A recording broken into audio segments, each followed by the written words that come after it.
Sejam todas e todos muito bem-vindos à Capital Educacional mais uma vez. Hoje nós temos o prazer de receber a professora Suzane Cassiani, da Universidade Federal de Santa Catarina. Ela vai falar para a gente sobre a decolonialidade na educação em ciências, desafios, provocações e seus caminhos. Como vocês já sabem, a propósito, a título de aviso, Sejam todas e todos muito bem-vindos à Capital Educacional mais uma vez. Hoje vocês têm uma lista de presença que pode ser preenchida ao final da apresentação. E é isso. E qualquer dúvida que vocês tenham, é só entrar em contato comigo pelo e-mail que vocês receberam com o link dessa apresentação.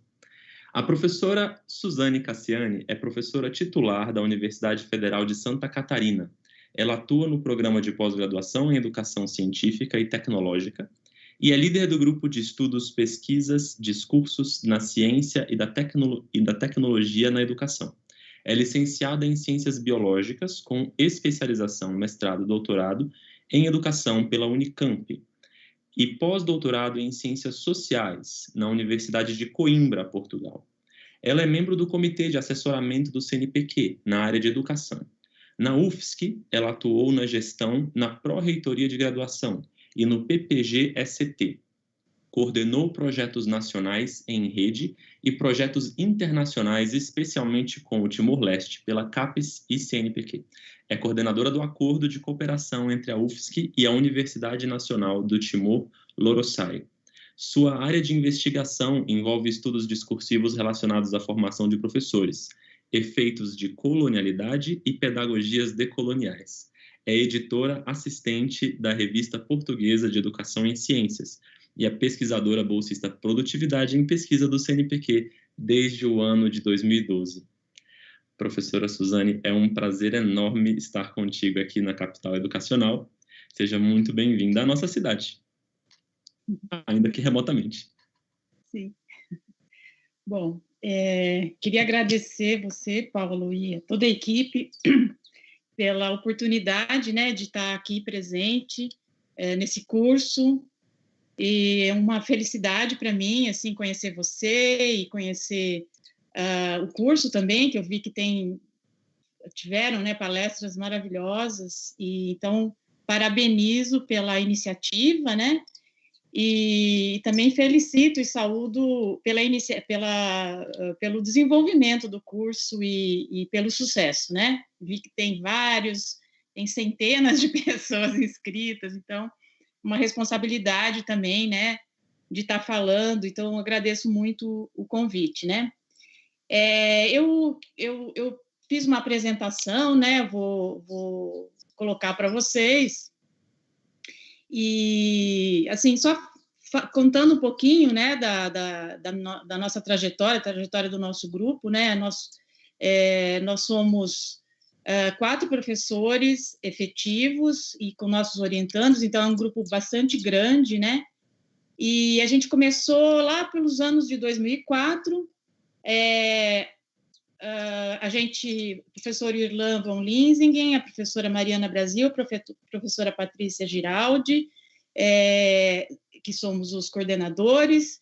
Iniciamos em 2004 com o CTS, né, com a educação CTS latino-americana, né, então a gente já naquela época refletia bastante sobre um CTS, criticava um CTS que era importado, né, pelos parâmetros curriculares, um CTS que era muito espanhol, né, feito com vários autores da Espanha, e no Brasil a gente já tinha um movimento de CTS, né, do pessoal das políticas públicas, não era bem da educação, mas era o professor Dagnino, da Unicamp, o professor Hernan Thomas, da Argentina, o professor Vacareza, que atuou também na Unicamp, que era da Argentina. Então, nós já tínhamos um pensamento latino-americano sobre CTS que se inicia lá pelos anos 70, 80, e que foi totalmente invisibilizado também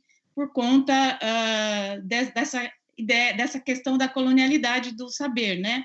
A gente não tinha essa leitura ainda, né? Vou falar um pouco disso, mas a gente já tinha uma crítica a essa ideia de né, dessa colonização das mentes enquanto país colonizado, pensando, então, nessa perspectiva do CTS e dos estudos de discurso que a gente, então, trabalhava junto, articulado, então, com a educação do CTS. Mas tudo mudou quando a gente foi trabalhar no Timor, né? Tudo mudou, não, a gente avançou muito no grupo, essa ideia da colonialidade, da decolonialidade na educação em ciências. Então, eu vou falar um pouco disso hoje, né, e contar para vocês um pouco dessa trajetória, desse pensamento, como é que aconteceu e como que a gente... como é que a gente está lidando com isso, né, e como é que a gente vai poder, então, atuar, vou pensar junto com vocês, né, como é que a gente pode trabalhar, então, essas questões dentro da educação em ciências, né? Paulo, você está vendo o slide? Ainda não. Não? Só um minutinho, pessoal.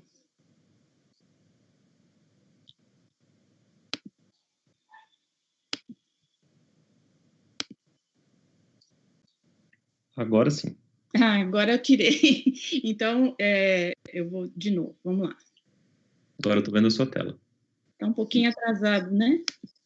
Pronto? Pronto. Ok. Então, ocultar aqui.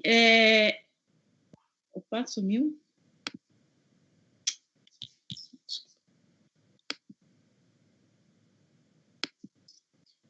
Pronto. Deu?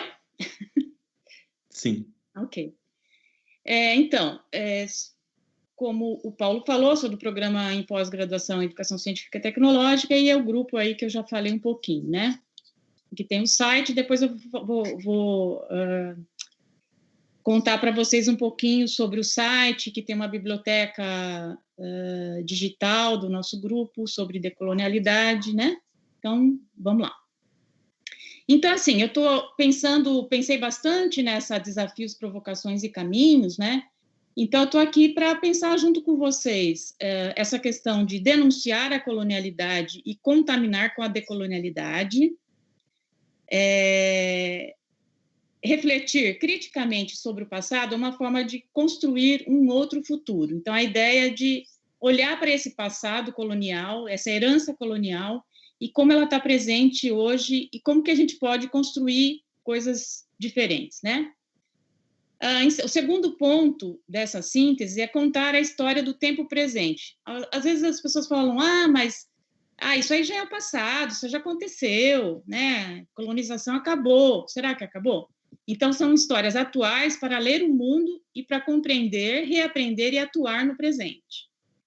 O terceiro, essa é uma máxima do meu amigo Celso Sanches, quando ele leu um trabalho da Lia Kell, sobre branquitude na educação e ciências, e discutindo essa questão da educação antirracista, ele falou, vocês estão furando a bolha eugênica da branquitude. Então, um pouco a ideia é essa, né? Tentar furar essa bolha eugênica da branquitude, né? Através de uma educação antirracista em busca de um letramento racial crítico. E o quarto ponto é buscar uma emancipação epistemológica, ou seja, resgatar epistemologias que estão silenciadas, epistemologia estas de países que foram colonizados, né? E que foram considerados primitivos. Então, epistemologias latino-americanas, africanas e asiáticas. Pensando, então, no que o Paulo Freire fala, né? Trabalhar com denúncias e anúncios. E, enfim, é uma máxima zapatista, né? Pensando num mundo onde muitos mundos são possíveis, né? Não é eliminando os mundos que já existem, mas tentar trabalhar com outros mundos possíveis, né? Bom, eu começo, então, com essa imagem bem emblemática, me chocou bastante. Eu marquei aí, eles estão algemados, né? São nativos da América Latina. Tem uma fala do Galeano, eu trouxe essa fala porque 12 de outubro foi o dia que os espanhóis chegaram na América, né? Na Abya Yala, né?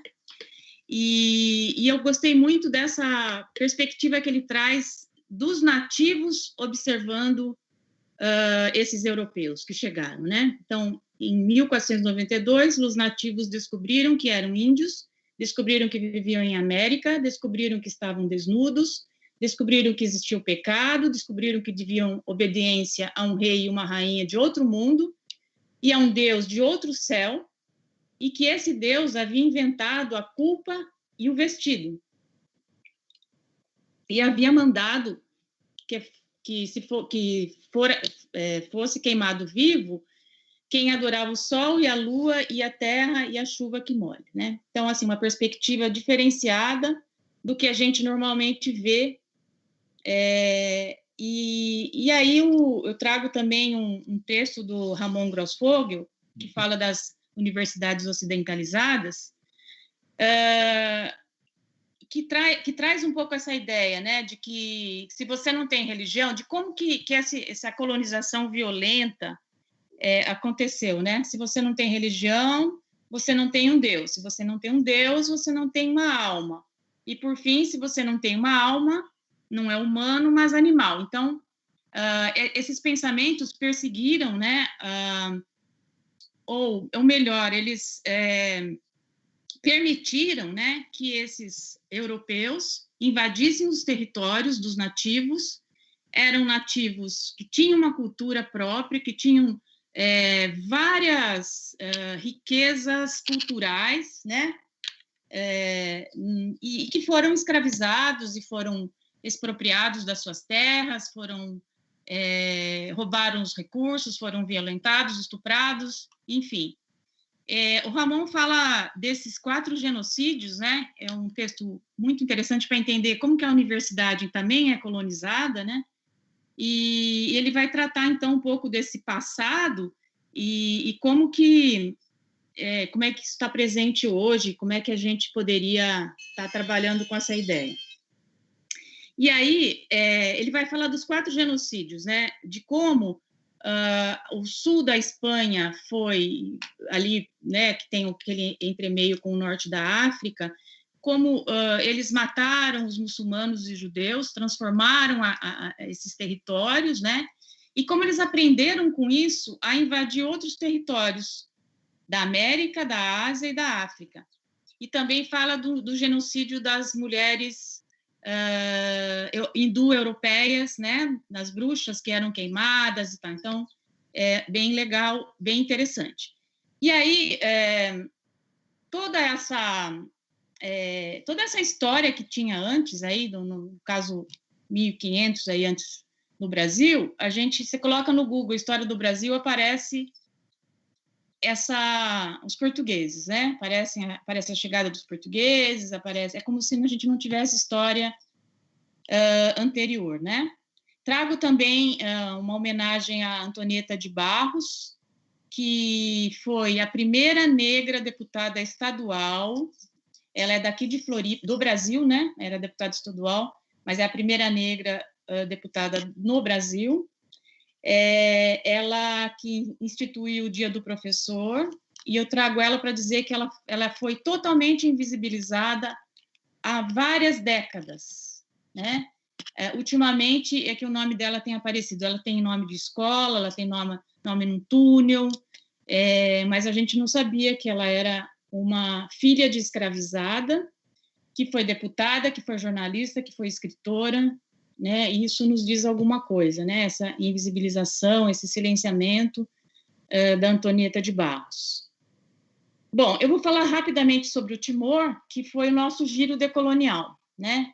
A gente tem vários projetos com o Timor-Leste, que é um país que fica no Sudeste Asiático, e que tem uma história de resistência muito linda, né? Porque eles foram colonizados pelos portugueses em 1532, 1540, por aí, até 1975. Em 1975 houve a Revolução dos Cravos, já havia uma série de resistências dentro do Timor para para que eles fossem livres, independentes, né?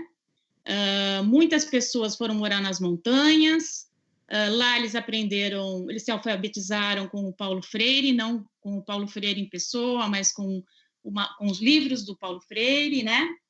E então a história deles aí não se encerra da violência, porque depois de uma semana de liberdade, invadem então os indonésios, e durante 24 anos é uma história extremamente genocida, né, que eles, praticamente 30% da população, então, morre, né, e aí a gente tem, então, um resultado, né, de uma extrema resistência, uma luta contra esse poder da Indonésia, que tinha, então, teve apoio dos Estados Unidos e da Austrália, porque eles achavam que o Timor ia virar um país comunista, tá? Parece que esse discurso é recorrente ainda, né? A gente continua ainda com esses medos, mas eles conseguiram, e hoje, então, eles estão livres a partir de 2002, e a nossa história começa em 2009, quando nós começamos a contribuir com o Programa de Qualificação de Docentes e Ensino de Língua Portuguesa,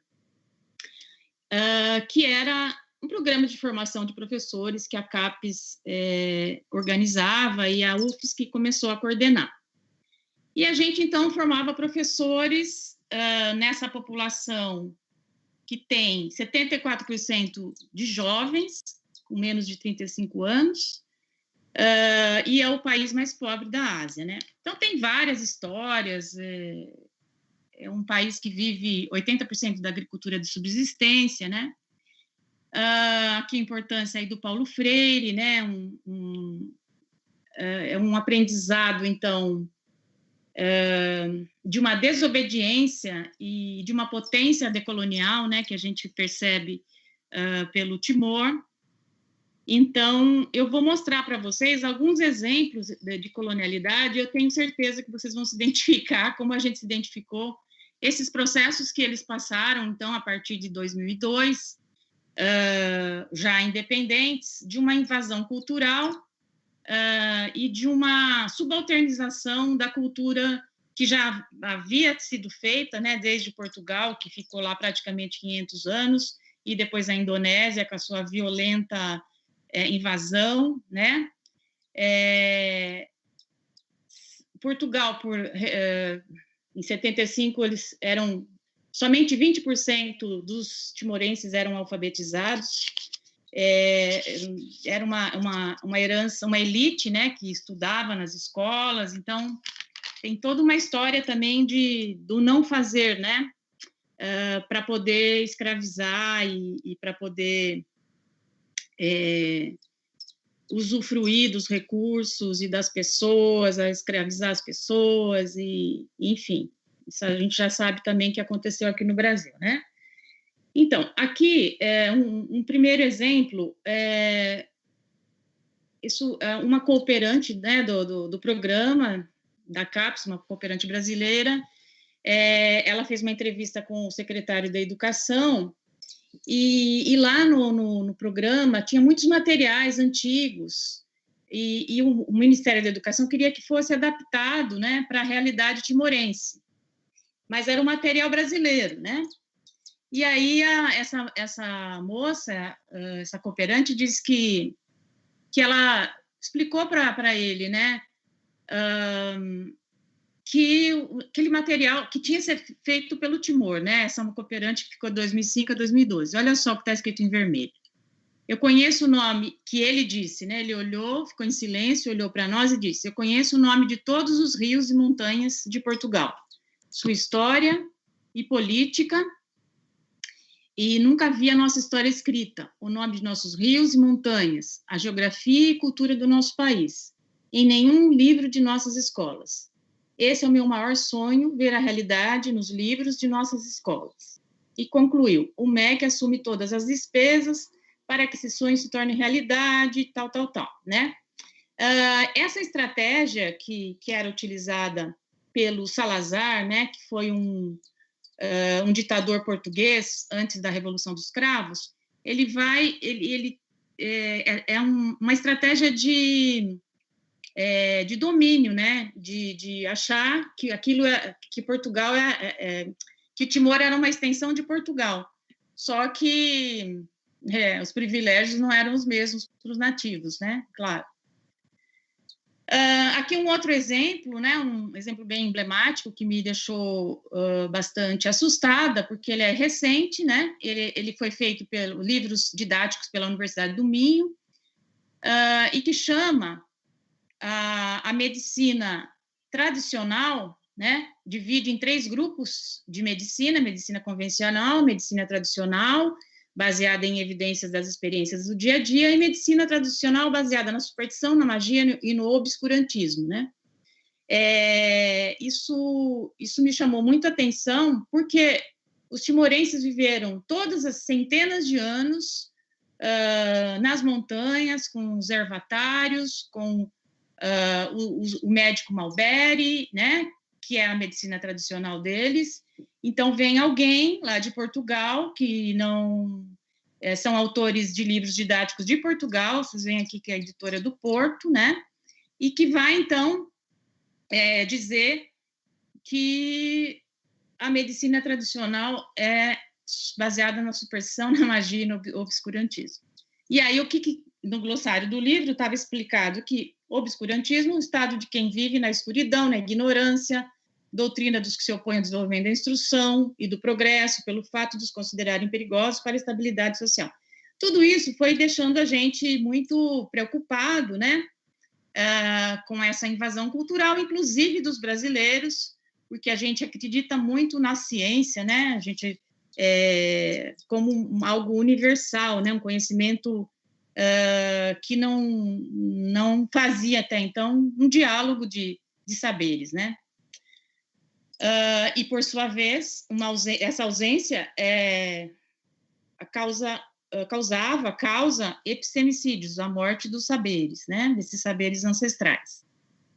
Bom, outros exemplos, aqui é uma tese de doutorado do Alessandro Barbosa, ele vai analisar os livros didáticos do ensino secundário e faz algumas comparações do que tem, por exemplo, o aterro sanitário que está no livro e qual que é o aterro sanitário que tá lá em Timor, né? A tese dele não é só denúncia, ele faz anúncios também, ele trabalha com a ideia de antropofagia, de engolir essas coisas, já que não tem livro didático no Timor, é o único que tinha, né? E trabalhar com os professores de engolir e vomitar alguma coisa diferente, né? E que tivesse essa crítica decolonial. Isso foi feito, então, acho que ele defendeu uns 3 anos atrás. Outros exemplos também do dia a dia, né? Os manequins no Timor-Leste, vocês veem aí, são brancos, com roupas né, de festas aí, ocidentais, né? Aqui tem uma passagem deixa eu controlar meu horário aqui. Uma passagem do livro negro acho que ele é da Turquia, e ele conta a história de como ele fazia esses manequins e como ele era um cara bem sucedido. E eu vou ler a segunda parte amarela aqui, né? Aqueles turcos genuínos, aqueles verdadeiros concidadãos nas vitrines da sua loja, o motivo disso era que os turcos não queriam mais ser turcos, queriam ser outra coisa. Foi por isso que tinham imaginado a reforma dos trajes, raspado as barbas, modificado a língua e trocado de alfabeto. Então, aqui ele está falando de heranças coloniais, né? Do ser, do saber, da forma como você se veste, né? Da forma como você se porta, da forma como você é educado, da forma como está nas ruas, no cotidiano, na formação de professores, enfim. Eu trouxe um outro exemplo também que eu achei bem interessante, essa coisa dos museus, né, de história natural. Esse texto da Subhadra Das e Miranda Lowy, eles escreveram eles são do Natural History Museum, lá de Londres, né? E eles estão confrontando essa história colonial com o que tem nesses museus, né? Sabem que os museus são expropriações, né, culturais, de objetos, que são totalmente... são roubos, né? São roubos, então são roubos de saberes, mas são roubos também de recursos, né? A gente vê o que aconteceu aqui nas Minas Gerais, com ouro, por exemplo, pau-brasil. E aí eles fazem essa crítica, que eu achei muito interessante, nesse texto aqui, Leituras da Natureza em Preto e Branco, abordagens decoloniais para interpretar as coleções de história natural. E eles mostram como o próprio Darwin tinha um escravo liberto que o ensinou a fazer taxidermização de aves, né? E isso não está em lugar nenhum, está silenciado totalmente, né? E eles estão assim, a história de enfrentar o racismo, né? Aqui eu vou destacar esse trecho aqui. Os museus, por sua vez, mantinham crânios de humanos não brancos como forma de estabelecer a superioridade dos caucasianos. Em Londres, esses crânios vieram de todo o Império. Nos Estados Unidos, restos mortais de nativos americanos eram comumente exibidos.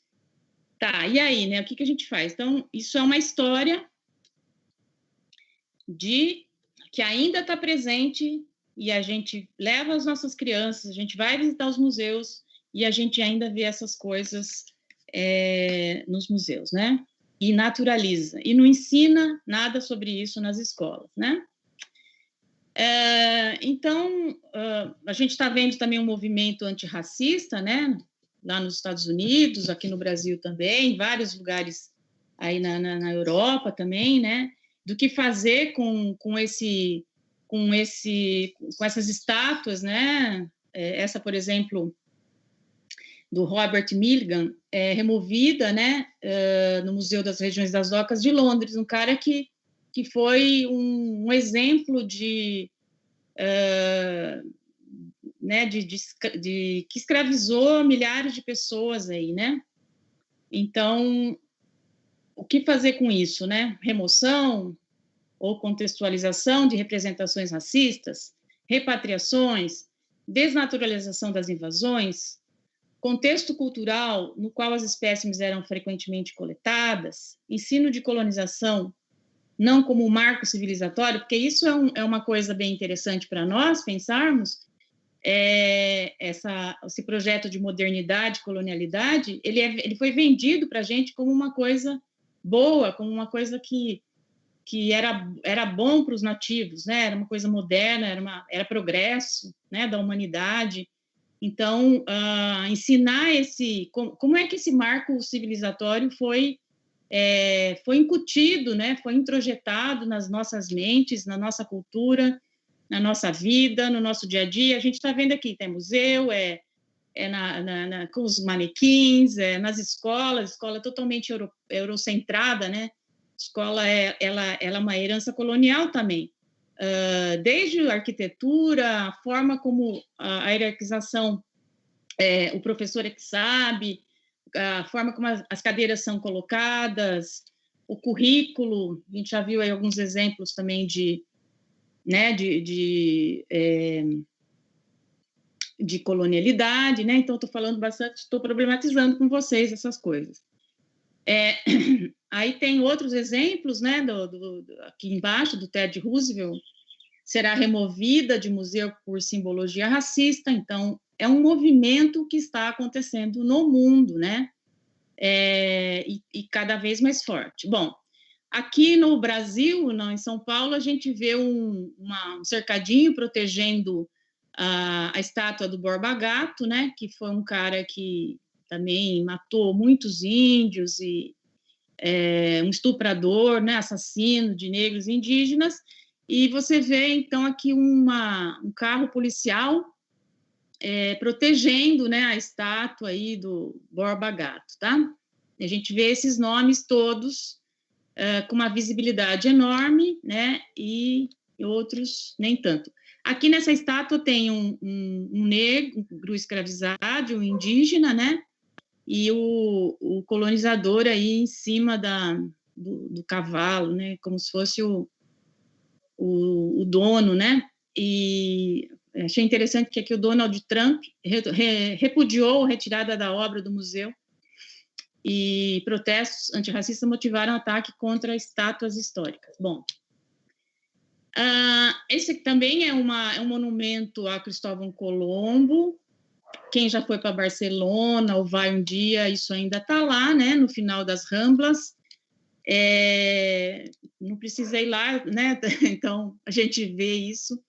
É um nativo, né, de joelhos e virados ali para a América Latina, significando uma submissão, né, e também um chamado para essa exploração, escravização, genocídios, epistemicídios dessas nossas, dos nativos aqui da América Latina, né? Bom, então, pensando um pouquinho nessas formas de colonialidade, trazendo essa síntese para vocês, né?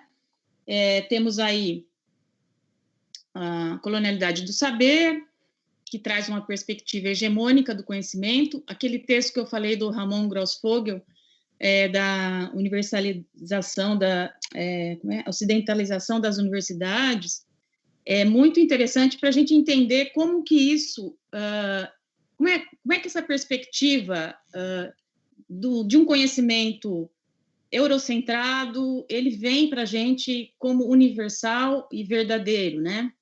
Eu não estou falando que a gente vai jogar a ciência fora, né? Mas a gente tem que repensar algumas coisas, eu vou dar alguns exemplos depois. Do poder, né, que impõe uma hierarquia racializada, então o branco é o que é melhor, uma hierarquia masculina, então de homens brancos e europeus. Uma outra colonialidade que transforma do ser, né, que transforma os povos em categorias binárias. O que é primitivo, civilizado, o mágico, mítico versus o científico, né? Então, o primitivo, o mágico, mítico versus o civilizado versus o científico. E a Catherine Walsh vai trabalhar com essa ideia da colonialidade cosmogônica, onde ela alerta que o mágico e o vital para as comunidades afro-indígenas, eles têm suas particularidades históricas, né? Então, esse mágico é vital para a comunidade, né? E isso não é só com os nativos, quando a gente pensa nas religiões nossas também, né? Mas aí não vale, tem que ser cristã, né? Então, aí esse silenciamento acarreta a desumanização do ser, negação e destruição de sua coletividade e ambiente. Então, uma desumanização, uma subalternização dessas culturas afro-indígenas, né? Esse livro aqui, ele está em PDF, acho que vocês conseguem encontrar na internet. Ele é organizado pelo Castro Gomes e Grossfogel, e eles escreveram isso no final dos anos 90, acho que foi 99, né? Tem vários autores, eles trabalham com a ideia de epistemologias do Sul, né? Valorização dessas epistemologias, e essa denúncia, então, da colonialidade dos povos latino-americanos, né? Então, é muito interessante ver esse movimento. É um grupo que tem outros que já diziam essas coisas, mas eles vão organizar esse pensamento, né? Aqui no Brasil, a gente tem muitos autores, além do Paulo Freire, que nos ensinam nessa perspectiva, né? A Lélia Gonzalez, que é uma uma negra da década de 80, né, que escreveu vários artigos. Saiu uma reportagem dela agora esqueci agora o jornal, mas, assim, tem muita coisa dela. É a primeira vez que um livro dela está sendo lançado numa editora nacional, né? Você vê que a gente não valoriza os nossos autores, né? E aí tem o Abdias Nascimento, tem a Carolina de Jesus, tem a Antonieta de Barros, que eu falei agora, tem o Akili Mbembe. Então, são autores negros, né, que vão nos falar sobre essas questões interseccionais que são importantes para a gente entender a colonialidade, né, sobre raça, gênero, classe e sexo, né? Então, continuando aqui. Então, assim, pensando nesses modos de dominação que estruturam a colonialidade, porque, assim, o colonialismo acabou, mas a colonialidade continua de uma forma subjetiva, né?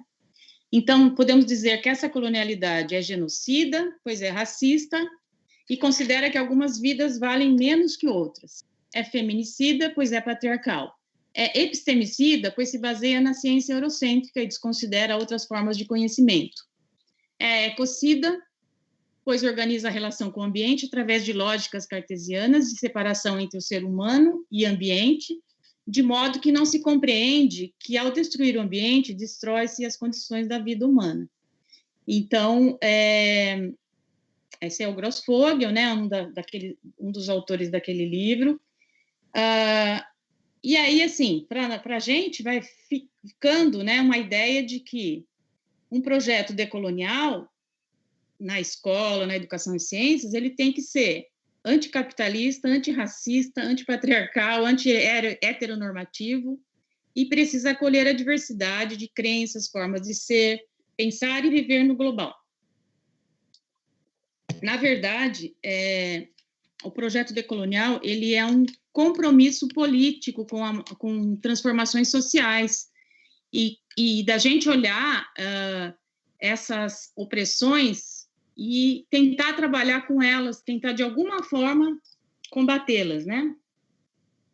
Então são interseccionalidades o que eu quero dizer, né? E a Djamila Ribeiro vai dizer que não pode haver hierarquia nas opressões, porque assim alguns estudiosos criticam a decolonialidade porque acham que vira um grande guarda-chuva de opressões e que tem que centrar, focar em algumas, né? E aí alguns autores, então, por outro lado, defendem que não pode haver hierarquia nas opressões, né? Não pode haver prioridade, já que essas dimensões não podem ser pensadas de forma separada, né?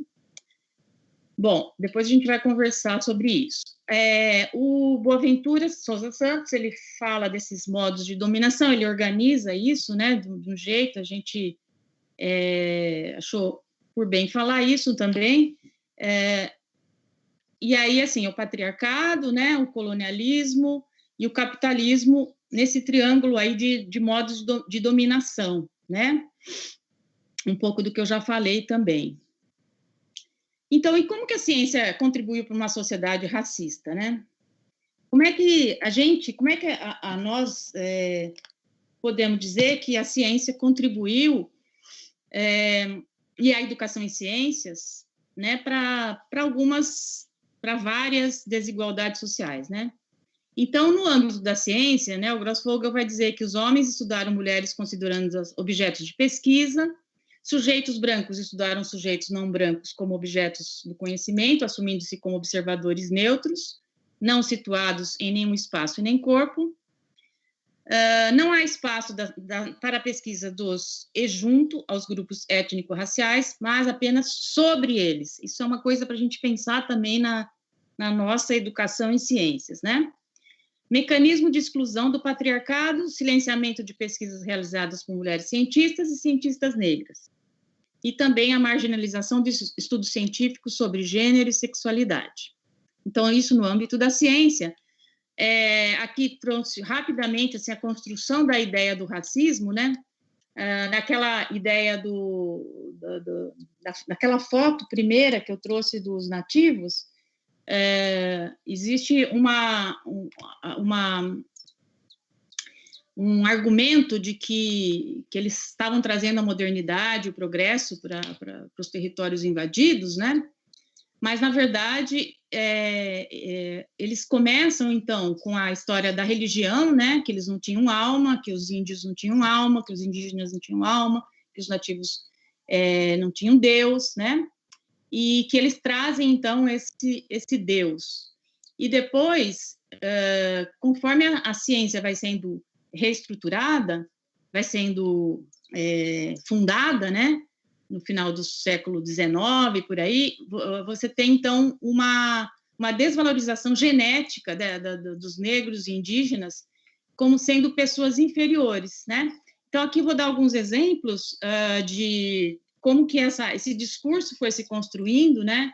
O Immanuel Kant, que é um filósofo das nossas universidades, né? Fala sobre ética, só que ele é uma ética para os brancos, né? E isso não é problematizado de o que ele dizia sobre os negros, né? Então, assim, até tem algumas discussões, mas isso é uma coisa do passado. Será que é do passado? Olha só. Então, nós temos aqui no século XVIII ele dizendo que tem que dispersar os negros a pauladas, né? O Linneu vai inventar, então, esse conceito de raça biológica, né? Que é uma falácia. A gente não fala sobre isso quando tem lá o Linneu no livro didático, né? Ele vai classificar os seres humanos em 4 frentes aí, né? Em 4 raças, né? Americano, asiático, africano, europeu. E aí vai classificar o africano como preguiçoso, negligente, governado pela vontade de seus chefes, e aí um monte de bobagem, né? Que vai ficar, então, na história e que a gente vai silenciar quando a gente fala que ele foi um cara importante na biologia, né? Aí tem também o Francis Galton, que é o primo do Darwin, que vai fundar essa ideia da eugenia, né?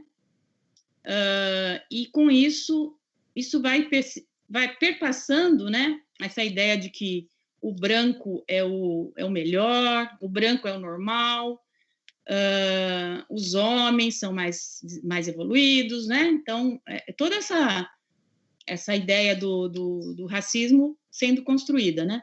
Aqui no Brasil nós temos o Renato Kell, que era um médico muito famoso, ele é tido como o pai da eugenia. Eram cientistas, era um movimento de cientistas e intelectuais que defendiam várias coisas, por exemplo, a esterilização eugênica dos degenerados, né?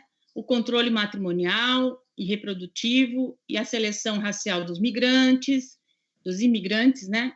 E tudo isso vai dando também o tom para o nazismo, né? E, inclusive, outros conceitos científicos, como o QI, né? O quociente de inteligência, que, nossa, tem um documentário muito legal sobre isso na TV Escola. Assistam se vocês quiserem, mas é muito importante para entender como é que a ciência... Tem gente que fala, é pseudociência. Não é pseudociência, não. É a ciência daquela época que permanece, que está presente nos dias de hoje, né? O Lobato, o Monteiro Lobato, ele era muito amigo, esse cara aqui, né? Vocês já conhecem, mas ele é muito amigo do Renato Kell e muito racista também, né? E ele foge, ele vai embora, né? Nesse auge da eugenia aí, dessa bolha eugênica que aconteceu no Brasil. Ele vai para os Estados Unidos porque ele achava que ele escreveu esse livro, O Presidente Negro, O Choque das Raças.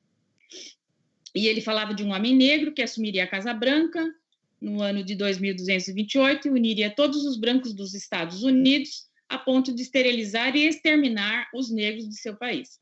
Então, ele acaba voltando pobre, porque ele achou que ele fosse ficar rico, que o livro dele ia vender muito e ia ser um best-seller. Bem feito. Bom, e será que esses discursos estão presentes nos dias de hoje? A gente está falando do passado, né? Bom, esse cara aí, o James Watson, aí quem é da ciência sabe, ele ganhou o Prêmio Nobel de Medicina, e ele faz até hoje declarações racistas e perdeu alguns títulos, foi destituído dos seus títulos honorários, porque ele continua dizendo que as pessoas negras são menos inteligentes, tá? Como dizia também o Francis Galton, o Renato Kell, o Linneu, o Kant, tá? Bom, então, assim, os estudos... por que eu estou trazendo a questão do racismo, né? Que é uma das opressões? Porque a gente tem que se posicionar, eu acho, como a branquitude está presente, né? Como que ela fortalece esses sentidos do patriarcado, do racismo, da inferioridade das pessoas, né? E os estudos da branquitude crítica, eles vão nos oferecer uma ideia de letramento racial que vai nos ajudar a entender quem somos nós, nós que somos, eu, por exemplo, uma pessoa branca, falando sobre racismo, mas que estou numa luta antirracista, né? O que eu posso fazer para trabalhar essas questões, seja na escola, seja na sala de aula, seja na formação de professores, seja nos museus. Então, trabalhar com essa ideia, né, da branquitude, ela contribui diretamente, então, para os estudos decoloniais, né? Bom, aí tem o Frantz Fanon, que esse livro Condenados da Terra, é um livro muito legal, é uma pessoa muito importante, então, para a gente entender também a decolonialidade, além do Paulo Freire, além de tantos outros autores, né? Mas o Fanon foi bem importante para a gente entender essa questão da branquitude. Ele vai estudar na França, tem toda uma história, tá? Vou ser um pouquinho mais rápida aqui.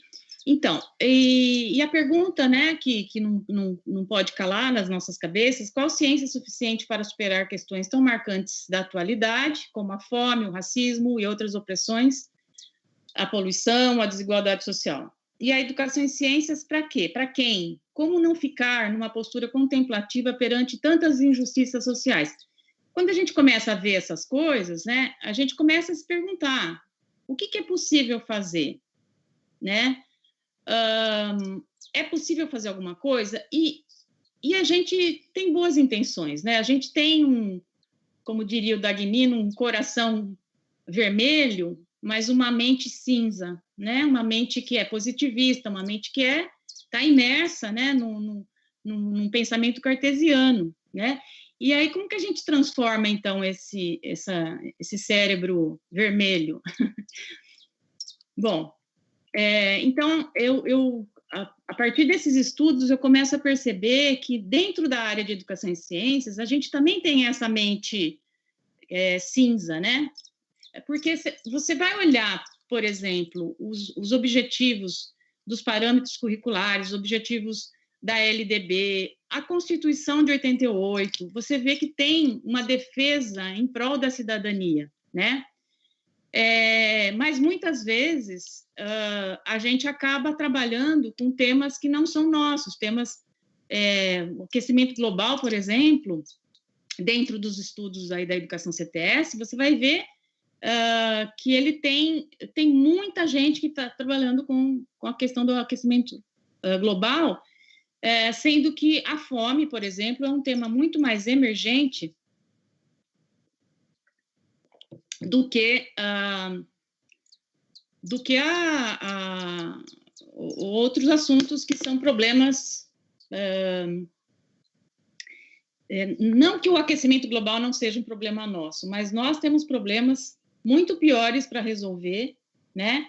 Dentro do nosso país, dentro da nossa América Latina, e a gente percebe que muita gente acaba copiando modelos de pesquisas, de forma de pesquisa, um pouco do que o Grossfogel falou ali, né? Estudando sobre e não com as pessoas, né? Rapidinho, assim, então, a ideia de cidadania, por exemplo, né? Como também uma forma de colonialidade, um conceito meio que importado lá da Europa. A gente fala como se todo mundo entendesse da mesma forma, e vira um clichê, né?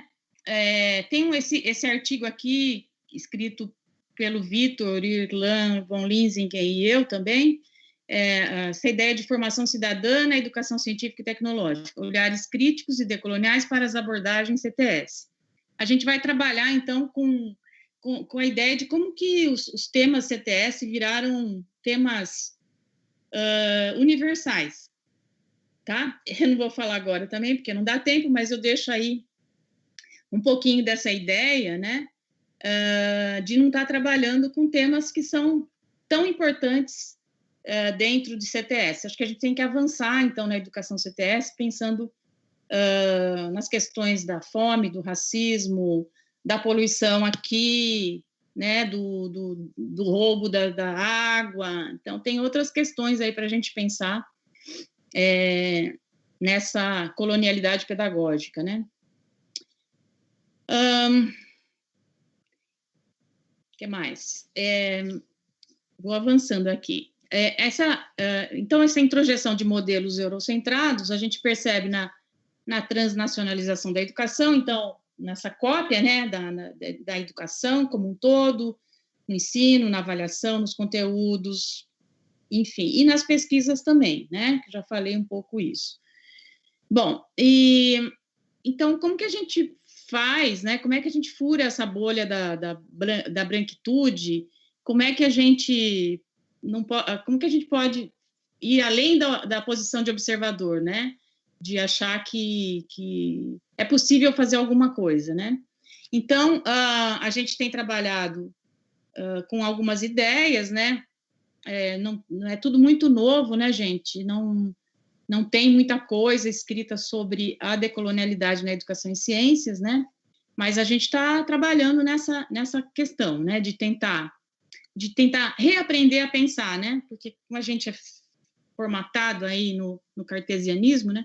Então, assim, a ideia dessa codocência, de coeducação, coteorização, de fazer junto, né? De co-construção com os parceiros de pesquisa, né? Não ficar indo para a escola, coletando dados e aí depois analisando o discurso desses professores, tentar avançar um pouco nisso, né? Como é que a gente pode trabalhar com uma emancipação epistêmica, com um diálogo de saberes, trazer, gente, sujeitos do conhecimento, né? A gente sempre silenciou as mulheres negras, as mulheres trans,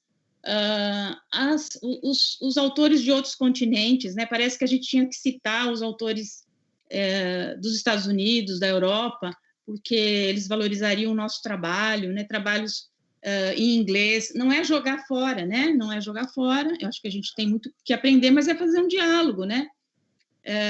Sem esquecer e resgatar esses autores que foram silenciados, né? Então, trazer esses outros conhecimentos, a gente está chamando de epistemologias do Sul, né? Tem um livro do Boaventura que tem vários autores muito interessantes. Eles falam, por exemplo, nesse livro que o Boaventura e a Maria Paula Menezes organizaram, eles falam de um ativismo acadêmico, né? Que eu acho que é bem interessante. Eu li um artigo do Paulo Lima e do Sullivan, né? Que eu achei bem bacana, assim, saiu na Revista Brasileira de Pesquisa, Educação e Ciências, acho que no último número, e é bem bacana, assim, ver também que esses temas, eles são, eles já existem, já tem gente discutindo isso há algum tempo, mas não no sentido da decolonialidade, né? Então, não é jogar tudo fora, é fazer esse diálogo, né? Tá, letramento racial crítico, que eu já falei, da gente tentar trabalhar com essas ideias, né? Deixa eu ver que horas são. Tá. E também as interseccionalidades, que acho que isso avança um pouco quando a gente pensa na decolonialidade, né? Pensar nessas diferentes opressões sem hierarquizá-las, como já falei. Então, pensar, eu trouxe aqui alguns exemplos do nosso grupo, né? Tem esse livro aqui que a gente organizou, tá no site, né? E ele é um e-book gratuito. E aí tem alguns temas que são interessantes, são importantes, eu acho. Nem todos, essa temática aqui está no livro, mas tem vários artigos interessantes. Por exemplo, guaranizar a educação para o bem viver, vai sair um dossiê agora também, que a gente organizou, Patrícia Giraldi e eu, vai sair pela revista Sergipana de Educação Ambiental, que a gente vai falar como que a gente consegue fazer, como é que é importante a gente ensinar os povos nativos na escola. A gente não ensina, né? Aqui tem o Morro dos Cavalos, tem os Guarani aqui no Morro dos Cavalos, a gente não ensina isso na escola, a gente silencia, é como se eles não existissem, né? As relações étnico-raciais, né? Acho que a importância das cotas nas universidades, né? Como mudou a universidade, né? E aí eu acho que isso passa a fazer a gente pensar sobre a questão do racismo, né? Então, o movimento negro como uma pedagogia decolonial, né? Que vai nas suas lutas, lutar, então, por essas cotas e abrir essas brechas dentro da universidade para nós que somos brancos. Eu nunca tinha tido um aluno negro em 2002, quando eu entrei na UFSC, que o único menino era do Panamá. Então, é maravilhoso ver esse movimento, né? É muito aprendizado para nós. Pensar, então, nos privilégios da branquitude, né? Na educação em ciências. Então, tem várias possibilidades de trabalho com a branquitude aí na educação em ciências. Tem um orientando, o Joner Orozco Marim, que está trabalhando, ele fez um trabalho com as crianças, né, lá na Colômbia, ele é colombiano, ele trabalhou com elas como que o Cheikh Anta Diop, que é um senegalês, descobriu as células eucariotas das múmias e como as pessoas no norte do Egito eram negras, né? Porque havia um embranquecimento dessas pessoas, né? Como aquela ideia de que o branco é o que é o normal, é o que é o melhor, é o que é mais inteligente. Então ele fez uma discussão fez uma sequência didática com as crianças para ensinar a branquitude. Então aí tem muitas histórias sobre isso. Ele tem uma live também lá no Líquens, na UERJ. A Simone Ribeiro está trabalhando com as escrevivências da Conceição Evaristo, histórias maravilhosas sobre essas escrevivências das mulheres negras, de outras epistemologias e feminismos negros.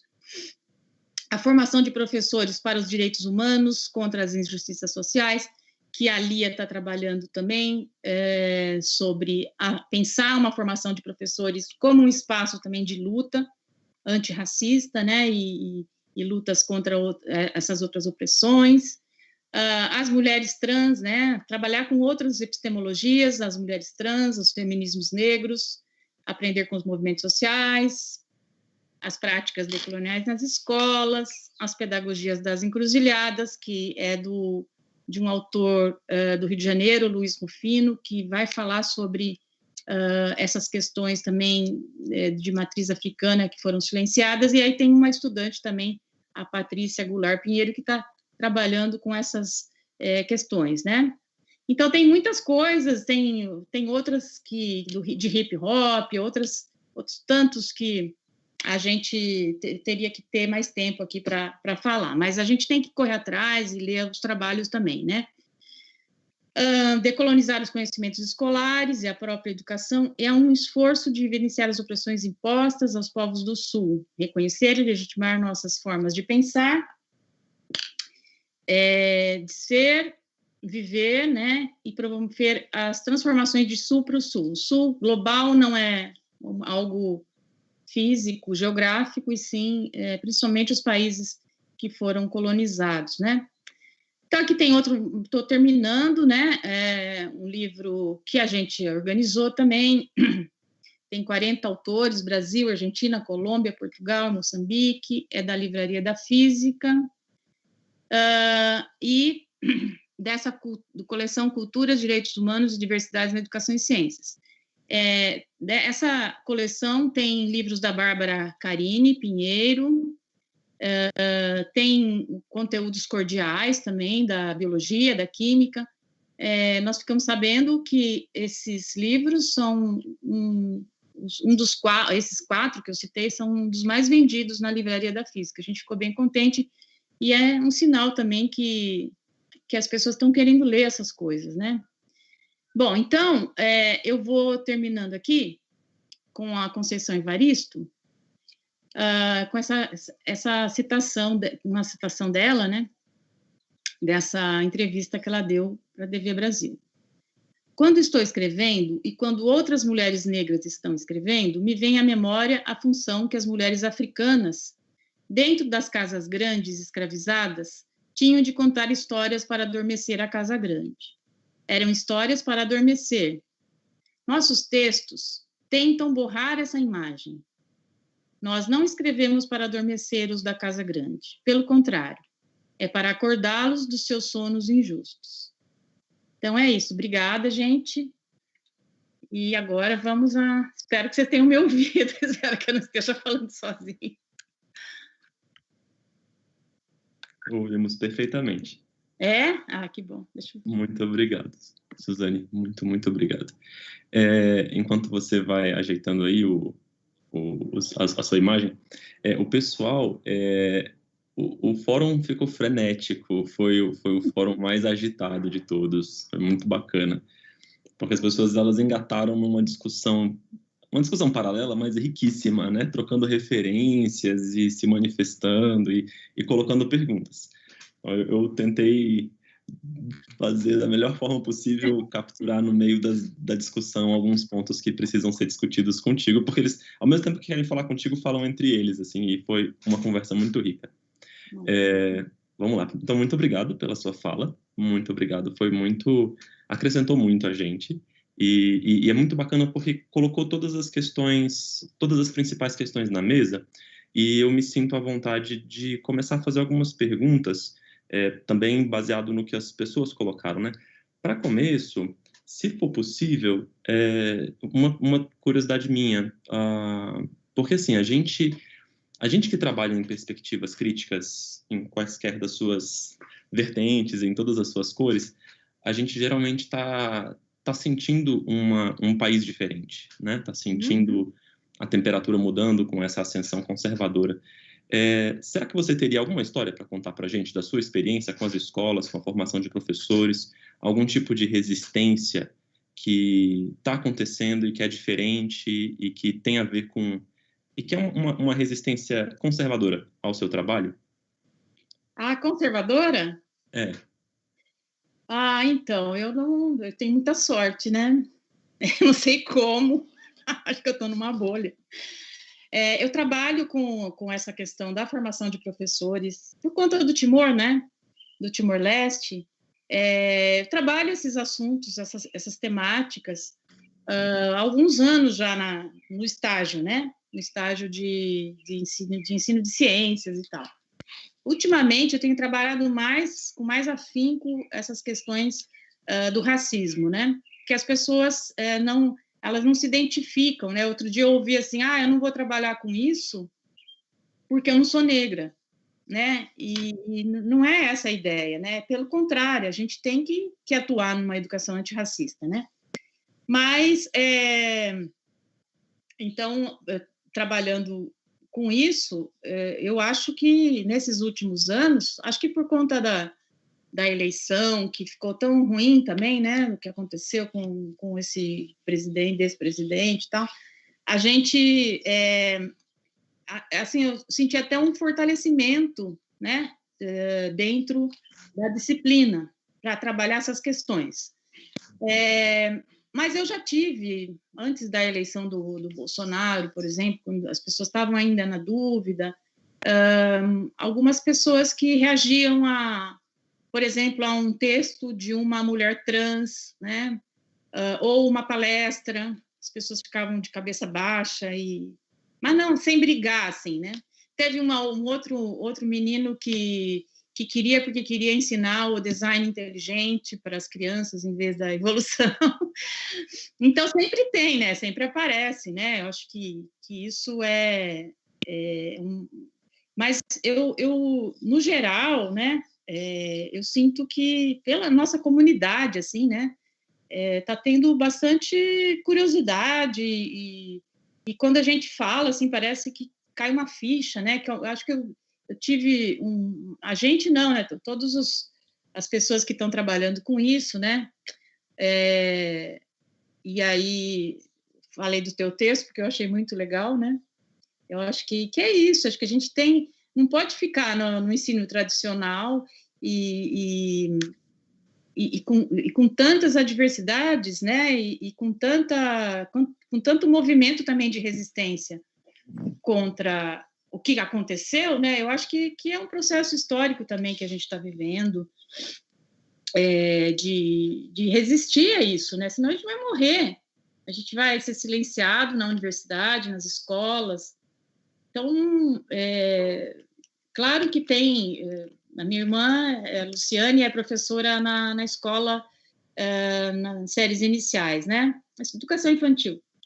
E tem professores, lá em São Paulo, tem professores que são totalmente contra. Então, eu sei que tem, mas eu acho que tem muitos professores que resistem a isso também e que estão estudando e estão tentando trabalhar com uma certa transformação social da nossa escola, da vida. No Timor, por exemplo, é tão nítido, assim, eu fui para lá agora em fevereiro e a gente deu um curso sobre decolonialidade, decolonialidade, mas foi sugestão deles e eles entendem muito isso, porque é muito recente, né, a independência, né, então é muito perceptível a forma como isso é subjetivo, né, como vai tomando conta da gente e, enfim, é lutar e tentar trabalhar com essas coisas aí. Obrigado. Não, só para ficar tranquilo que não é só comigo que acontece. Olha só, tem algumas perguntas aqui sobre a formação de professores. Eu vou colocar todas porque, na verdade, elas são um diálogo, né? Então, é um diálogo que te chama para participar desse diálogo também. A Ravena da Silva pergunta: professora, não seria mais efetivo implementar um ensino decolonial durante a formação de professores do que começar pelas escolas? Carol Freire: essa discussão da organização do espaço... não, acho que isso aqui não era... Essa discussão da organização do espaço é tão antiga na pedagogia e até hoje estão... Perdão, foi um erro meu, esse aqui é outro assunto. Ainda assim, a Ravena da Silva falando: sim, Carolina, esse é um dos motivos pelos quais os estudantes negros não se sentem acolhidos dentro da academia, afinal, estudamos tudo a partir da perspectiva do colonizador nos cursos de licenciatura. Então, assim, eu te pergunto, como que a gente pode pensar a formação dos professores numa perspectiva decolonial? Uhum. Então, eu tenho uma orientanda de doutorado, ela vai defender agora, dia 12 de novembro. Eu levei ela no NDE, né, porque no Núcleo de Desenvolvimento Estruturante, né, e é uma menina negra, para falar sobre essas questões, sobre o racismo científico, sobre a branquitude, a tese dela é sobre isso, né. E, assim, o que a gente sente é que os professores têm uma angústia de ter respostas e ter do que fazer, de como fazer, né, na formação de professores, pensando na licenciatura em ciências, né. Então, a pergunta da Raviana, né? Raviana, seria mais efetivo começar pela formação de professores. Então, aí, a gente, eu acho que é muito difícil, assim, o que acontece no nosso curso? As disciplinas da licenciatura, né? A gente tem a metodologia, aquelas coisas, o estágio, tem uma disciplina que chama Tópicos de Biologia e Educação. Essas disciplinas que são professores do Centro de Educação, a gente trabalha já com essas questões, até porque tem, nas diretrizes curriculares de 2015, ela abriu uma brecha para a gente trabalhar com isso, com a questão várias dessas que eu falei agora, das opressões, para a gente trabalhar isso na formação de professores. Por quê? Que os 55% dos brasileiros são pretos e pardos, né? E a universidade é extremamente branca, né? Extremamente ocidentalizada, né? Com seus conhecimentos e tal. Então, a gente que trabalha com formação de professores, a gente tem que começar com a formação de professores. Agora, quem está na escola tem que trabalhar com a escola, né? Essas questões. Eu acho que são espaços, né? Por isso que eu falei militância, ativismo. A gente tem que se apropriar desses espaços e pensar em possibilidades e brechas que nos façam promover essas ideias de transformação, de mudança, de resistência, né? Eu acho que é isso, acho que a gente tem que atuar onde dá, não é só esperar, vamos esperar a formação, o professor ser diferente. Até porque é um movimento que está acontecendo no Brasil,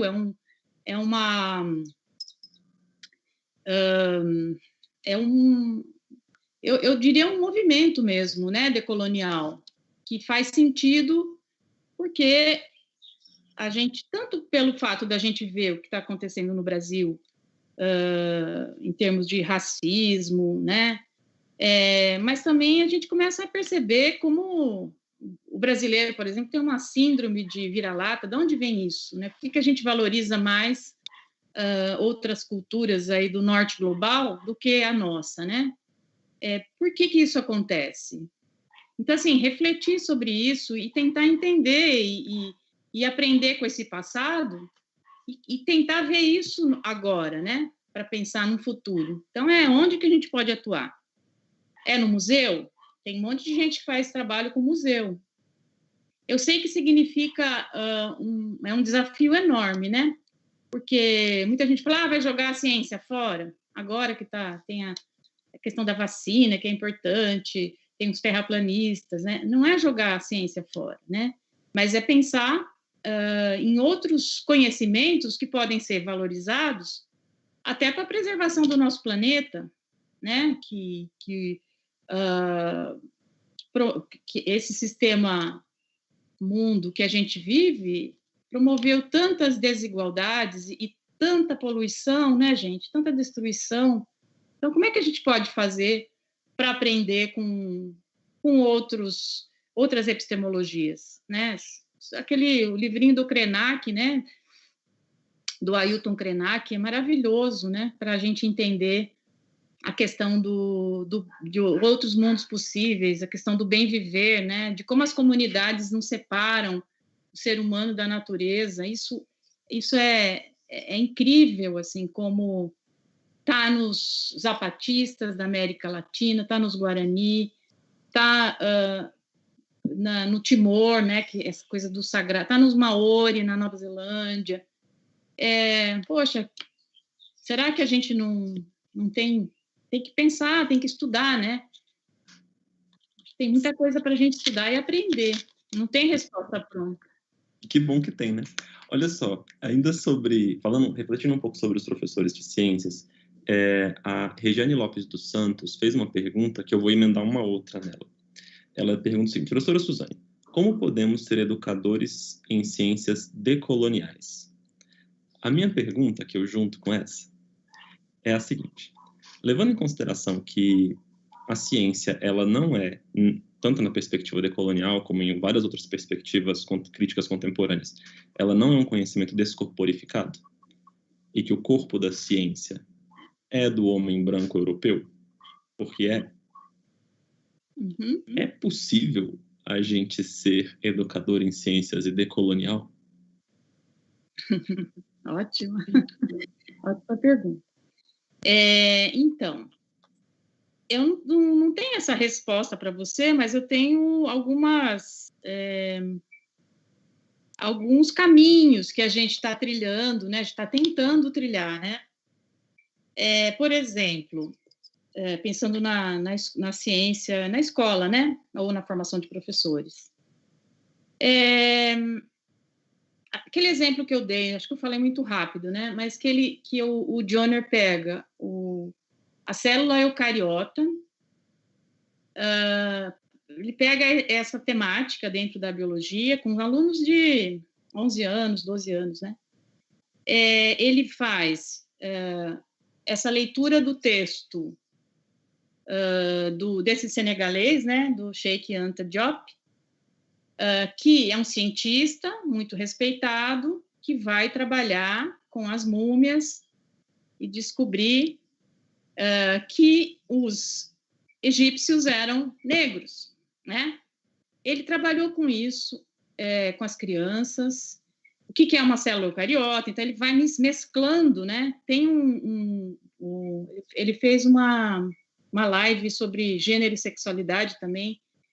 É muito legal, assim, muito bacana para a gente ter ideias do que fazer, né? Então, assim, onde há espaços que a gente pode mexer para trabalhar com uma ciência decolonial? Onde há, né? A gente falei ali do racismo científico, né? Eu acho que isso aí é um tema para trabalhar com ciências. E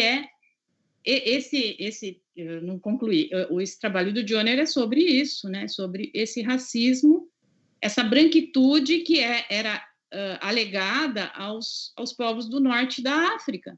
Por quê? Porque para ser inteligente tem que ser branco. Então, ele discutiu isso com as crianças, né? Tem vários exemplos aí que são possíveis, né? Quando a gente fala do Linneu, por exemplo, não é? Quando a gente fala dos povos nativos, eu acho que é muito... a gente teria que pensar, né, na questão dos corpos, né? Por que nos livros aparecem homens e mulheres, até que mudou um pouco, né? Mas, sabe, fazer os alunos analisarem esses livros, nessas perspectivas da branquitude, né, do corpo heteronormativo. Eu sei que são temas muito difíceis agora com a BNCC e eu sei que é um desafio, eu sei que... mas a gente pode ir construindo caminhos, né? E também não sei, não é uma transformação total da educação, uma ciência decolonial, né? Eu acho que é um diálogo, vai ter que ir achando essas brechas e construindo esses caminhos, assim que eu penso, né? E fazendo junto, assim, muita leitura, muita criatividade. Depois eu queria mostrar para vocês a nossa biblioteca no DCIT, no nosso grupo, tá? Que tem muitas coisas aí. Queremos conhecer. Tem uma colocação aqui, eu acho que é mais uma colocação da Carol Freire, e eu vou pedir o seu comentário a respeito disso, que tem a ver com a discussão dos autores, né?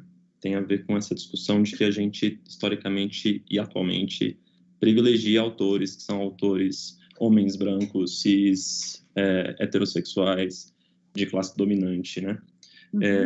Nos nossos trabalhos. Então, a Carol Freire diz o seguinte, falando com a Ravena, elas estavam num diálogo lá, eu capturei o meio do diálogo delas. Ela diz, eu tenho poucas professoras que constroem suas ementas com autores não brancos. Sou da pedagogia. Eu procuro pegar minhas referências no site African Journals Online. Aí eu não sabia o que é isso, eu procurei. É uma base de dados que busca dar visibilidade para autores africanos, né? Eu não sei agora de que domínios, que disciplinas estão dispostas lá, mas quando eu li isso me chamou muita atenção que, ao mesmo tempo que ela fez a crítica, né, ela apontou um caminho muito prático de como a gente pode subverter um pouco nessa nossa gestão das nossas citações, das nossas referências, do que a gente lê, de onde a gente se forma e se informa. Eu queria saber, Suzane, como você faz isso? Assim, você, nos seus trabalhos, você busca algum tipo de cuidado com essas origens das referências? E como você faz? Você consegue caminhar sem autores que sejam, digamos, que participem desse arquétipo do homem branco europeu, ou não? Como que é isso? Obrigada, Paulo. Eu tenho feito esse exercício, né? Eu queria só também defender não é uma xenofobia, né? Não vamos jogar tudo fora. A gente tem discutido bastante isso no grupo, né? Mas é trabalhar com esses sujeitos de conhecimento, esses sujeitos que foram invisibilizados e que a gente que está numa posição de professor universitário, né? De construção de conhecimento, de produção de artigos, eu acho que a gente pode trabalhar um pouco nessa perspectiva, né, de mudar um pouco essa questão aí. Por exemplo, no Giro Decolonial, né, esse grupo de intelectuais que começaram com esse livro Giro Decolonial, eles são todos da América Latina, mas eles se baseiam, tem um que se baseia no Foucault, tem outro que é no Marx. Então, e eles são brancos e a maioria são homens, né? Então, tem críticas também quanto a isso, né? Da gente favoritar, talvez, outros tipos de... Então, já tem crítica até sobre os da América Latina, né? E tem muita coisa, né? Tem vários movimentos assim das mulheres campesinas, dos feminismos negros. Nossa, tem muita coisa para a gente pensar e que a gente pode trabalhar, né? Eu tenho tentado fazer isso, inclusive não só em termos de produções, mas também por exemplo, brigar para cotas na pós-graduação, né? Cotas para negros e indígenas, né? E a gente teve isso a gente conseguiu, né? No nosso programa, e agora a Câmara de Pós-Graduação aprovou, né? E hoje eu vi umas mensagens de uns professores criticando, dizendo que só comentários racistas, né, que tem muito na universidade. Então, assim, que espaços a gente pode atuar, né? A Djamila Ribeiro tem um manual antirracista que é incrível, né, para a gente ler, para a gente aprender e ver onde a gente pode atuar. Não é só na escola, não é só na universidade, nas nossas salas de aula, né, mas contra um racismo institucional também que tem, né? Como diz o Silvio de Almeida, naquele livro Racismo Estrutural, né? O racismo estrutural, ele está presente, a gente nem percebe, a gente que é branco, a gente foi criado num país racista, que tinha um mito da democracia racial, que tinha um mito de que o racismo era tranquilo no Brasil. Era tranquilo para quem, cara pálida? Não era tranquilo nada, era escondido, né? Então, esse mito da democracia racial, por isso que eu finalizei com aquele texto da Conceição Evaristo, né? Que a gente não tem... para a gente se incomodar mesmo, para a gente pensar e a gente ser criativo e pensar em formas de romper esses silêncios e esses racismos institucionais, estruturais, o que tiver na nossa né, capacidade, que tiver na nossa e avançar, né? Uma coisa muito legal também que a Lia Schuckmann fala, a Angela Davis já falava, né? Não basta dizer que não é racista, tem que ser antirracista, né? Aí você... Tá, mas como que eu faço, né? O que acontecia? Eu vou falar uma coisa para vocês, o que acontecia comigo antes. A gente vivia nessa ideia do mito da democracia racial. Não me envolvia se eu visse alguma coisa que eu achasse que tinha alguém sofrendo racismo, por exemplo. Era uma coisa assim, não é comigo, né? E aí, acho que com todo esse movimento, por isso que a Nilma Lima Gomes fala que a pedagogia decolonial também, o movimento negro é uma pedagogia decolonial, porque ela nos ensinou essa pedagogia que a gente tem que ter atitudes antirracistas, uma educação antirracista, um trabalho que vá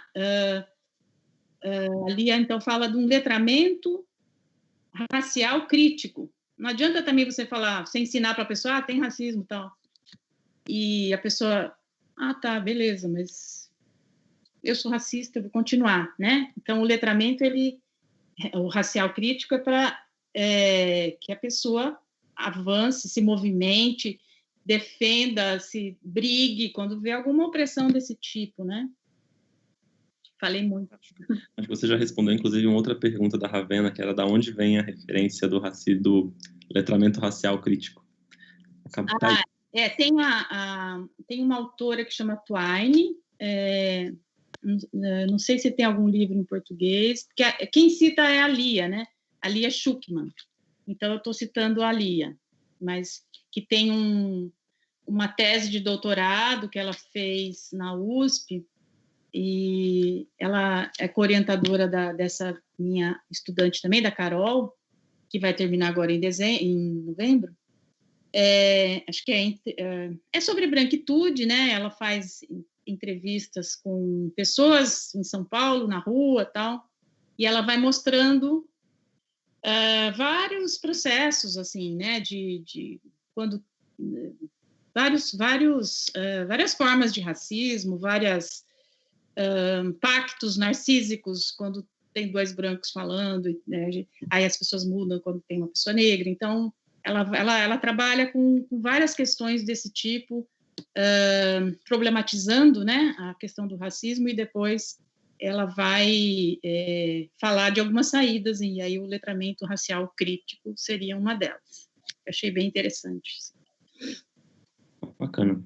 Olha só, como último bloco de perguntas, antes de eu fazer a pergunta de despedida, tem uma questão que tem questões aqui levantadas pelas pessoas, mas eu percebi também que na sua fala, muito rapidamente, lá no finalzinho de passagem, você comentou que a noção de cidadania é um conceito importado, né?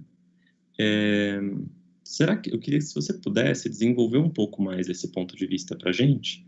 Perfeito. É isso.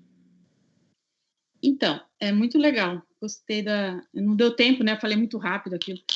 A gente está num projeto da América Latina, com Colômbia, México e Chile, e o Brasil, né? Nós aqui. Porque esse professor procurou a gente para trabalhar com algum tema, né, que fosse que avançasse, que fosse progressista, né? E aí ele escolheu cidadania. E o Vitor Bianchetti, que é esse meu estudante também de doutorado, ele está fazendo ele fez um levantamento sobre esses conceitos de cidadania que estão presentes nos trabalhos, né? Então, o que ele traz, a gente está trabalhando nesse projeto também, a gente fez um levantamento bem grande de todos os MPECs, desde 99, né? Que acho que 98, 99 começou o primeiro, como que esse conceito aparece, né? A gente que é da análise de discurso sabe que as palavras não têm sentidos fixos, né? A gente trabalha com essa ideia de polissemia, né? De sentido. E aí a gente percebe muito nos trabalhos que houve uma uma captação desse sentido, não por todo mundo, né, mas por várias pessoas que trabalham com CTS, com educação ambiental, a partir da implementação dos parâmetros curriculares nacionais. A cidadania ela já aparece na Constituição Federal de 88, até ontem, quando teve essa votação do Chile, não sei se vocês acompanharam, mas teve um plebiscito que votou a favor da mudança da Constituição Federal no Chile, porque ainda era da época do Pinochet, do ditador. E aí, um parlamentar brasileiro, um deputado, falou que nós também tínhamos que mudar a Constituição, porque ela tem mais direitos do que deveres.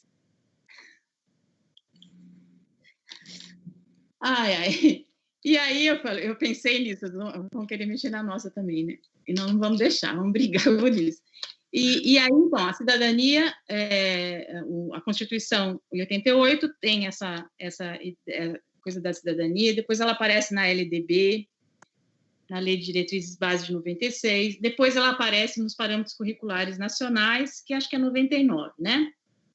E até então, a educação em ciências estava preocupada com o ensino de conceitos, né? Mudança conceitual, concepções prévias. Então, era todo um trabalho, né? Na década de 80, 90, vai mudando quando começa as traduções do Vygotsky, mais para o socioconstrutivismo, né? Mas existia toda uma ênfase na questão da mudança conceitual, né? No construtivismo. E aí vem os parâmetros, não sei, a gente está analisando isso, né? E começa um boom de trabalhos com a cidadania, né? Com esse conceito de cidadania. Mas, muitas vezes, ele acaba esvaziado, ele acaba sendo um chavão, né? Por quê? Que os parâmetros curriculares, eles estão bastante ligados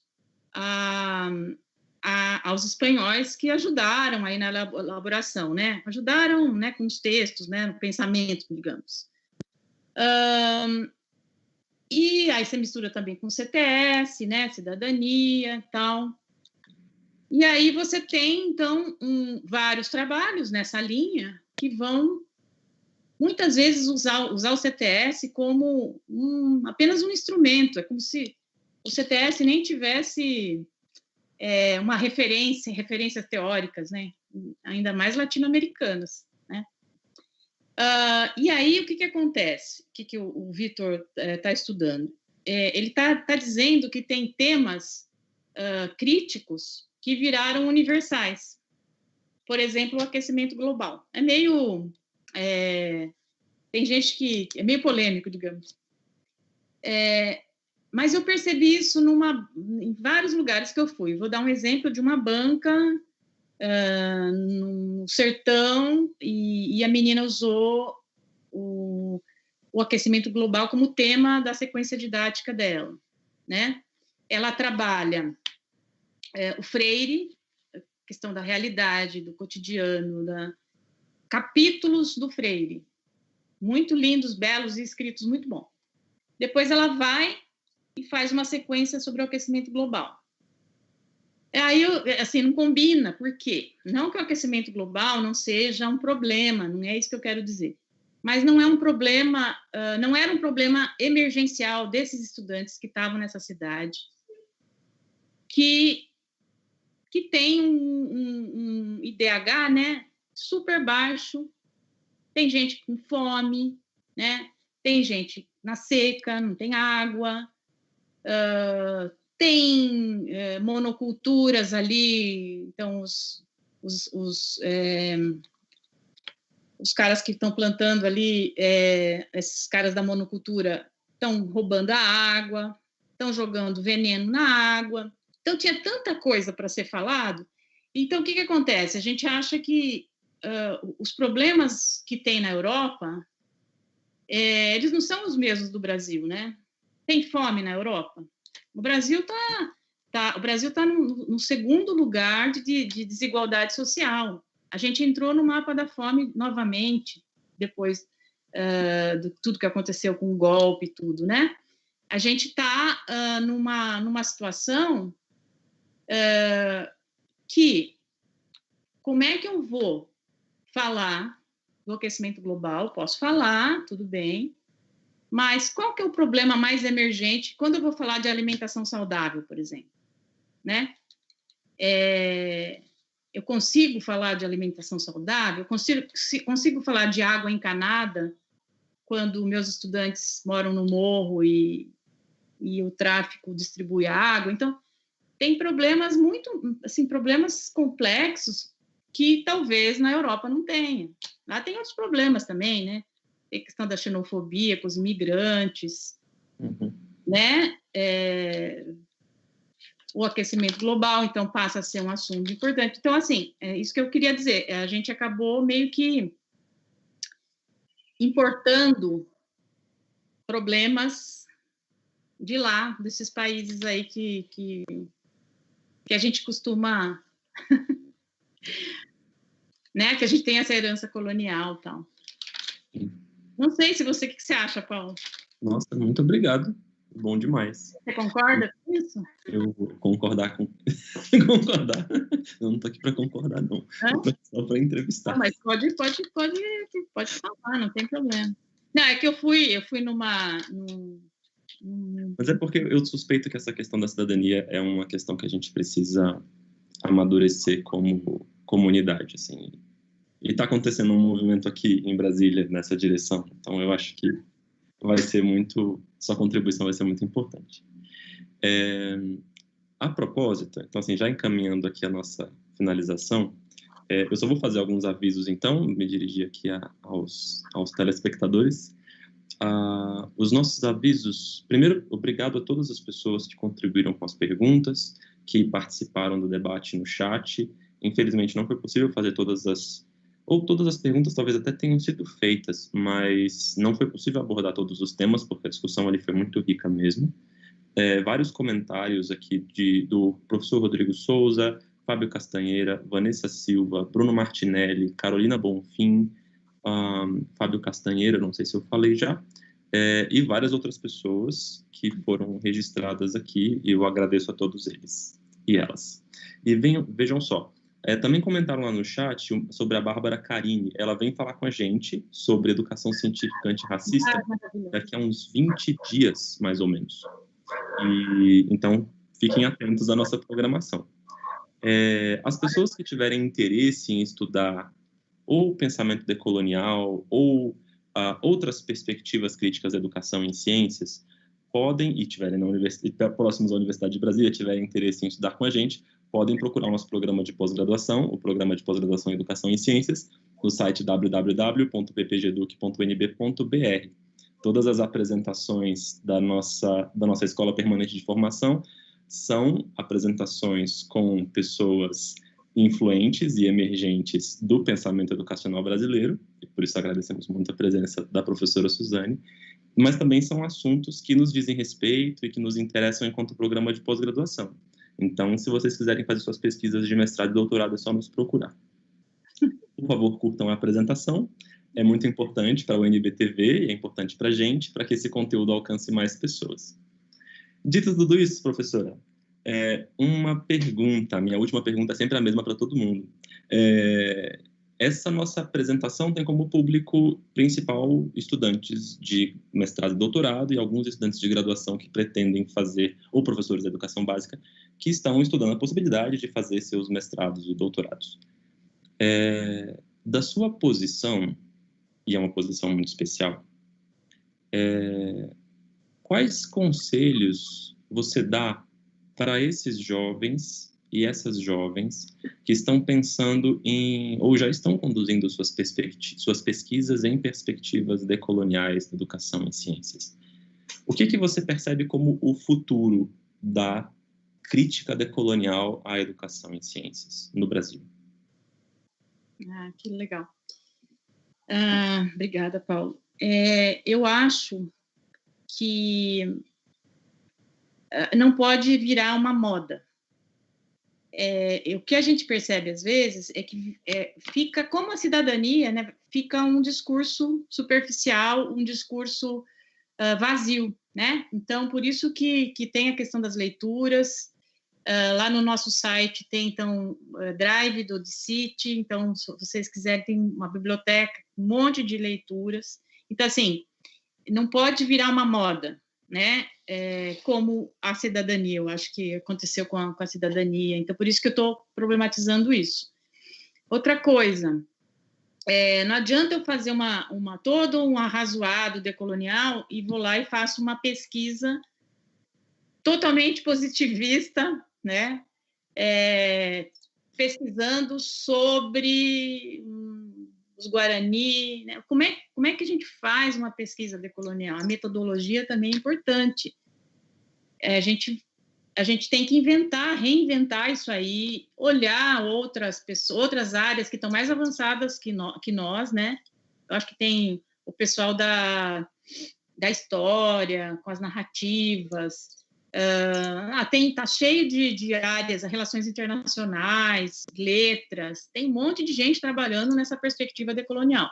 E nós temos um prato cheio na mão para a gente trabalhar com isso. Então, eu acho que é um movimento que veio para ficar, é um movimento de transformação mesmo, que eu vejo que as pessoas ficam mexidas e você começa a entender coisas que você não tinha pensado antes sobre questão do racismo, todas essas opressões, só que ela não tem que estudar bastante, né, Paulo? Dando conselho, porque é um troço que pode cair num vazio, assim, né? Tanto na parte teórica, né? Porque não é só olhar o passado e ver tudo isso no presente, como é que isso se movimenta, se articula no presente, e como fazer a pesquisa e fazer a análise, fazer aquela coisa dos nossas pesquisas. Como é que a gente faz isso aí, né? Então, tem que aprender. Por isso que eu falei coeducação, codocência, coteorização, né? Para aprender outras epistemologias. Acho que é isso, trabalhar com outras perspectivas, mas com muito pé no chão e estudando muito. Acho que é isso. Muito obrigado, professora Suzane. Obrigado mesmo, em nome do nosso programa de pós-graduação, e que a gente tenha mais oportunidades de se encontrar por aí. Com certeza, Paulo. Agradeço muito. Foi muito legal. Assim, pena que a gente não consegue conversar muito, né? Mas eu espero ter dado o recado, né? Espero que vocês tenham gostado. E te agradeço demais, assim, o convite. E gostei muito de te conhecer também. E gostei muito do teu texto. Muito obrigado pela generosidade. E foi um prazer te conhecer. Até a próxima. Até a próxima.